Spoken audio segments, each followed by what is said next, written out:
Well, our next guest is a well-known investor and entrepreneur whose extraordinary career has spanned a range of businesses in technology, media and communications.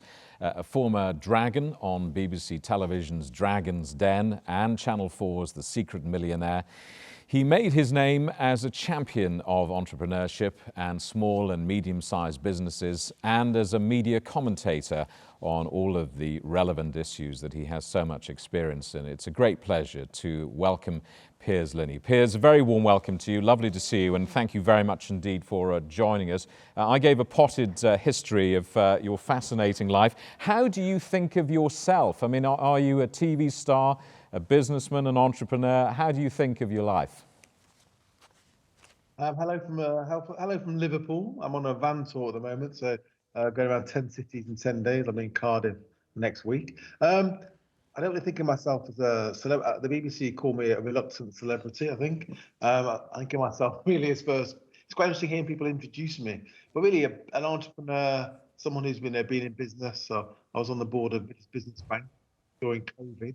So the non-exec director as well, advisor. So I think my strength is I've sat on every side of the table: investor, advisor, founder, investor in terms of through funds or personally, non-exec director, and that's what gives me the sort of the insights that I have. I tend to, as you correctly spotted, apply them to my interest and support for entrepreneurs, but also small business owners generally. You've been part of a generation who have brought business and entrepreneurship to a wider television audience. And that's important, isn't it? Because perhaps it can be characterized historically as something that seems rather opaque. It should be out in the open. Success should be widely talked about and aspired to, shouldn't it? Yeah, so starting a business until even when I started, actually, it was quite difficult. It was a lot of it was a difficult thing to do in terms of mindset, infrastructure you needed, the capital, the support. It was extremely hard. I think the technology, the internet has changed things dramatically, and it means anyone now really. I think in a generation we're all going to be working for ourselves. I think the gig economy is coming for us all eventually. So we're all going to be a personal brand and a unit of production that needs to sort of market ourselves. So entrepreneurship really is now, it's a way of leveling up as well. It's a way of creating wealth. People have been able to do what they choose to do what they're good at, rather than what they've been thought they should be doing or were told they should be doing by their parents or their family. Times are changing, and it's a really exciting time.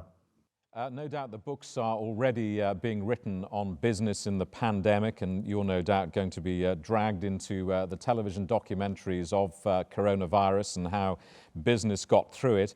From your perspective, what do you think the takeaways for business will be of COVID? How do you see business life after COVID, social life? How do you think it's all going to change, or will we flip back to the way we all were 18 months ago?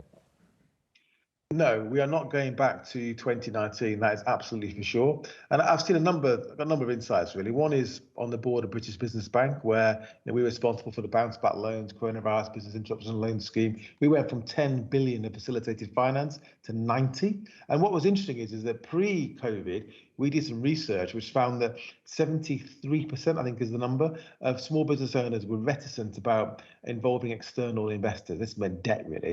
It was basically banks. Whereas now, I think because of COVID, they've had to have those relationships. Now, the finance didn't go for the normal kind of credit process. But that's changed people's view of involving finance and external parties. I mean, the second thing is about digital. The ones that fared the best, really, apart from those who just, they were natively, making masks or something, did particularly well out of it, were the ones that digitized, the ones that pivoted, the ones that use the internet and technology to reach customers in new ways, to deliver services in new ways, and they're the ones that survive. What was interesting is that the research shows that the younger generation actually did better, but maybe because the older business owners and entrepreneurs out there were more reticent again about embracing technology. It also means you can now, it's very important, we're very passionate about it, access talent wherever it is. Work is now increasingly, I've been saying this for a decade, it's not somewhere you go, it's something you do.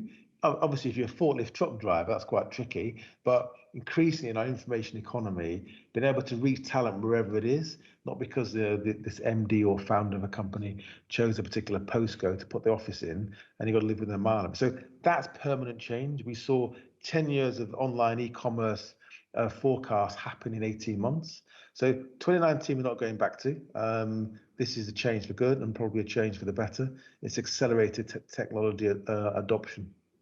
I want to drill down into what we've been talking about at this conference, which is essentially equity, and ask you particularly about the lessons you have learned and the advice that you would like to share, in particular on successfully scaling up businesses.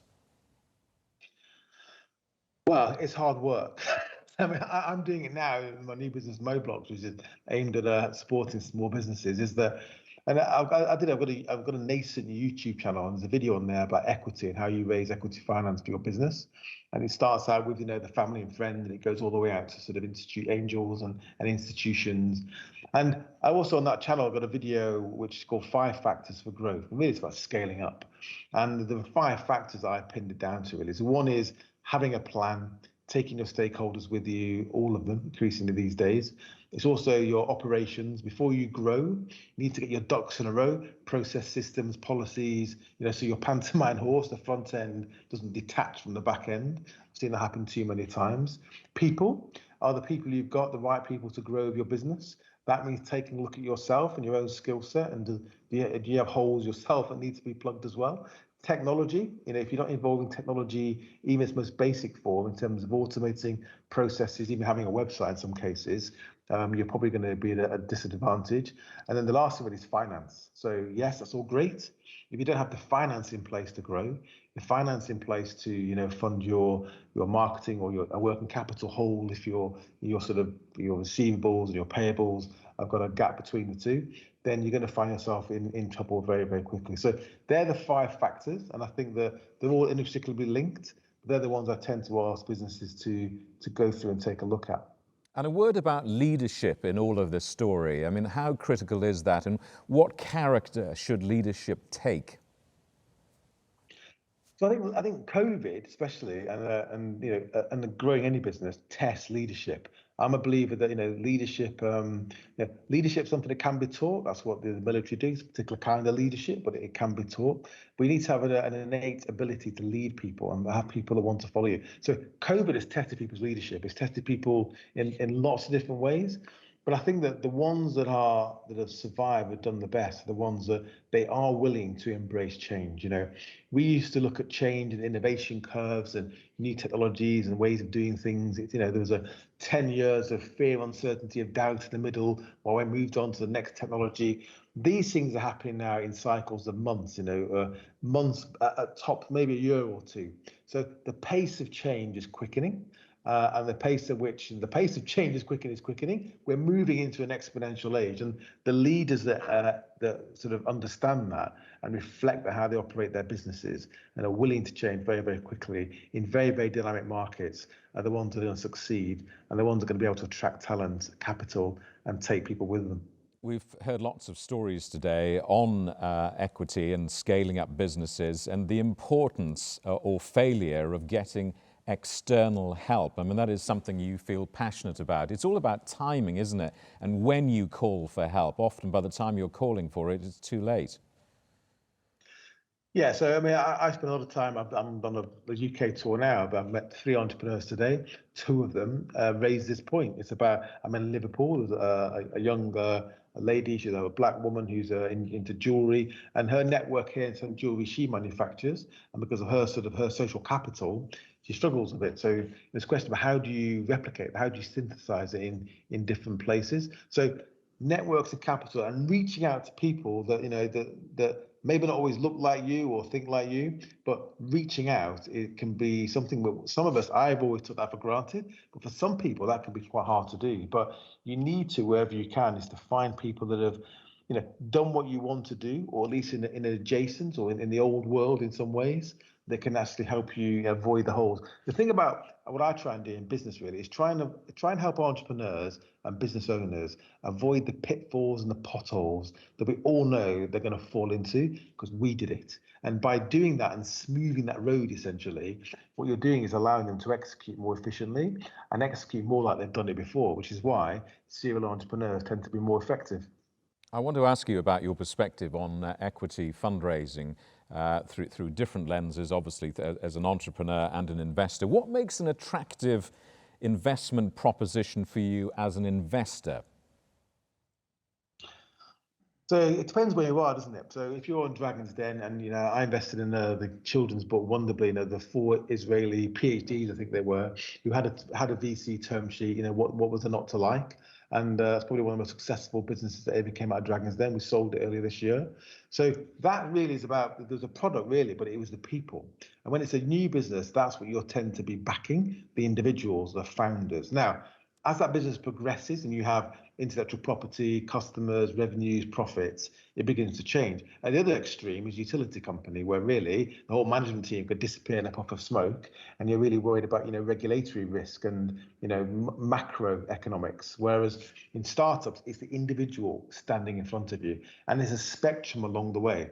As businesses progress, you start to look more at the business, the opportunity, the risk associated with that, and you do more and more due diligence. So a lot of the time when people are raising equity finance, and I've done every type of equity finance, structured equity, VC, angel, IPOs, and the whole thing, is that they're trying to push square pegs through round holes. So understand where you are, understand what kind of finance is most relevant to you, and focus your energies on sourcing finance from those sources, as opposed to a source which you're not going to succeed because you're basically wasting energy. We spent a lot of time today talking about the importance of non-executive directors. I want to get your thoughts on the importance of social capital in easing this business and fundraising journey, and perhaps if you would talk about the importance and the value of an NED to a business growth strategy and that business journey. So an NED can mean a lot of things to lots of different people. There's NEDs which I've been an NED which is very governance focused. I'm a non-exec director on a Welsh manufacturing business. I'm proud to say I'm non-exec sort of chairman. And really, what I'm bringing to the table there is my experience and know-how to the team that haven't done these things before, and it is incredibly important. Now, whether it's about governance or whether it's about having an industry experience or experience of finance, I think it's incumbent on people that have the experience to get out there and support the next generation of entrepreneurs, but be with capital.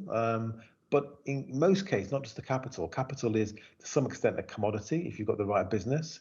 It's really about reducing the execution risk, and that's about applying your skills, your know-how, your insights, and as you correctly said, your social capital, who what a lot of entrepreneurs, they didn't grow up in the right postcode. I didn't. I was just bloody minded about getting work to where I wanted to be. A lot don't have the financial, the family money, the confidence even to go and approach people and get them involved in their business, because it was just not something they grew up with. And that, I always say that capital, social capital, is not evenly distributed, sadly.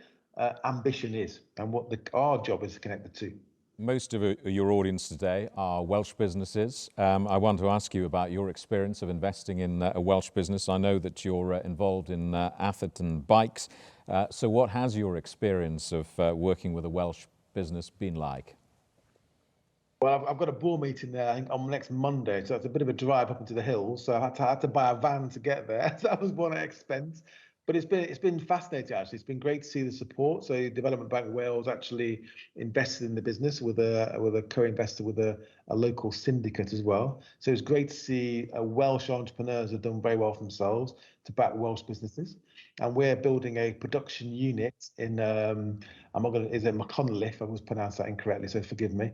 So we're building a production unit there, and it's been interesting to see the talent, actually. People, obviously, they're interested in bikes, so they can go and ride at Dovey just down the road, which the Athertons also own, and talent's willing to move into the area. So the local support, the regional support has been, it's really, really important, and it's good to see, because these businesses, having a additive manufacturing mountain bike business, in that particular location. Who would have thought it? But it's been it's happened. That's partly because of the support of the DBW and local investors. While we're talking today, of course, COP26 is underway in Glasgow, the United Nations Climate Conference. Let's talk about climate change facing all businesses, wherever they are in the world. I mean, in your experience, should investors be backing more green and sustainable firms? Is it acceptable in any sense that any company now doesn't have a view or a position on a green agenda? So I was in Glasgow yesterday on my tour, which is utter chaos. So I think that, yes is the answer to your question. The issue is how you, and we looked at this when I was at British Business Bank as well, in terms of how do you incentivize, especially smaller businesses, to be greener, to be more sustainable. Now, some of the newer businesses, that's kind of built into the founders' sort of mindset. They want the business to be sustainable from the outset. I want my business to be a B Corp, for example. But it's not often a question about investing in green businesses. It's often a question about how do you get small businesses, let's face it, they're 50% of GDP in the UK and 60% of private sector employment. If you don't get them on side to start thinking about being sustainable, moving towards net zero and make it affordable to them, then you're never going to get there, are you? So I think it's investing in all businesses should really be thinking like this. And that aggregates into probably a much bigger change sometimes than just investing in a specific green business. And how much of a generational investment rift do you sense there is between young people who are by and large incredibly passionate about the subject and will take to the streets in cities all over the world, and perhaps an older mindset that isn't so engaged? That's a hard one to answer. My personal experience is that I would probably have thought that a couple of years ago. Talking to lots of business owners, even on this tour I've been doing, quite a few of the green businesses, the one with us upcycling, he's trying to recycle computer hardware and software to actually fix it and put it back into the supply chain. And he's a sort of, I won't mention his age, but an older chap. So you're right. The mindsets there of the entrepreneurs coming online now, because they kind of grew up with this, thinking about this, but the people are often the scale-ups, the businesses in the middle, the ones that are growing, the ones that create, real value and wealth and GDP and jobs. Often they're run by the sort of the older generation, and older, when they define that, and they understand that. Let's face it, the greener businesses, just like diverse businesses, they're more profitable, and your customers now, it's not about the business owner. Your customers can be multi-generational clearly as well, and this matters to them. They want to know about the business, who owns it, the provenance of those products. Is the business green? Is it sustainable? Is it a B Corp? You've got the B Corp movement as well, where they only really have other B Corps in their supply chain.